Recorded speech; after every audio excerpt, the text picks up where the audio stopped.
bagong magnanakaw na movie na pinagbibidahan nila Thor, ni Storm, ni Hulk, at saka yung ex ni Sabrina Carpenter. What do you feel?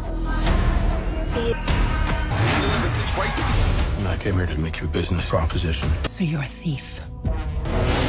Let him, and then you'll rob him. Break a few eggs.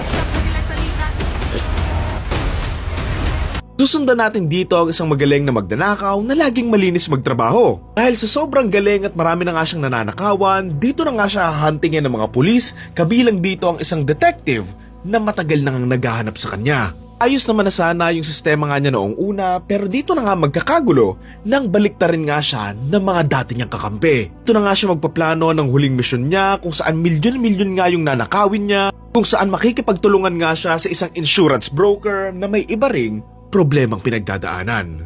Title ng movie, Crime 101. Ako nagandahan ako doon sa Crime 99 yung pang 88 pwede na, pero itong 101 pwede na rin.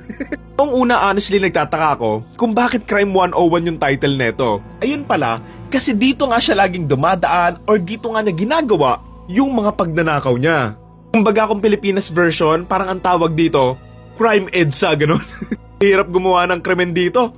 Paglabas mo sa EDSA, nako, ipit ka na agad sa traffic, huli ka agad ng mga pulis. Okay, for a heist movie, ang ganda ng pagkakagawa nito kasi nga, may depth din talaga yung story.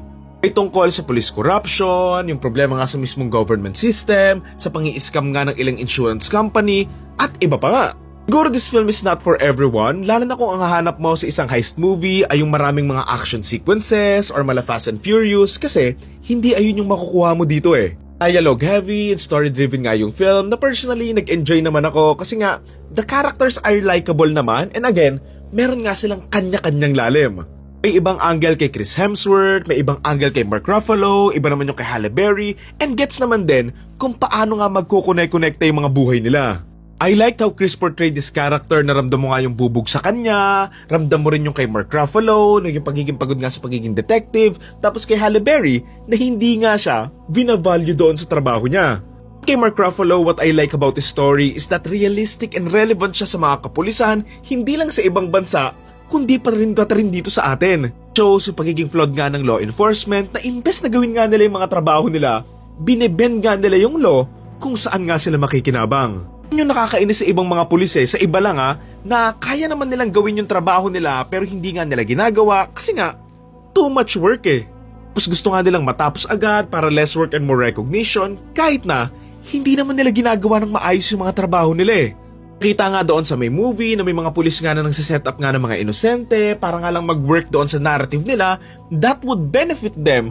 And ayun yung turning point for me sa character ni Mark dito sa story Sa dulo may iintindihan mong pinakawalan niya rin si Chris Hemsworth kasi nga magnanakaw man si Chris, hindi naman din siya kasing sama ng mga pulis na hindi rin ginagawa yung trabaho nila. Kung magnanakaw man siya, yung mga ninanakawan naman niya, yung mga taong gumagawa din ng illegal, and syempre, yung mga uhuli din naman sa kanya, mga kriminal na pulis din O diba? So it's fair lang, napakawalan na lang talaga siya.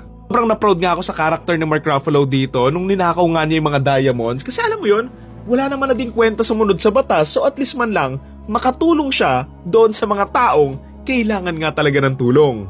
Halle Berry naman, maganda naman sana yung angle sa kanya na nagtatrabaho nga siya sa isang insurance company na dinuduga nga yung mga kliyente nila. Puro lang medyo hilawin, hindi lang talaga nila masyadong na-explore and sana nga lang din mas napalalim pa yung kwento ni Halle Berry nga doon sa kwento kasi medyo underutilized siya At least for me Alam mo yon pagdating doon sa may third act towards the ending, parang dinisregard na lang din siya na nag-expect pa naman ako na may malaki pa siyang parte sa story. Chris naman dito, very straightforward lang, na gusto nga lang niyang kumita, gusto lang niyang maging mag-isa, and gawin lang yung trabaho niya ng maayos, nang walang nasasaktan. Pero ayun, binitray siya ng mga taong pinagkakatiwalaan niya. It's a nice detail din doon sa may ending na binigay nga niya yung kotse niya doon kay Mark Kasi nga, nagpapasalamat siya na tinulungan siya, na hindi nga niya nagawa yung bagay na hindi na nga niya mababawi, and alam mo yon, he's free, and pwede na nga siyang mabuhay na lang ng normal.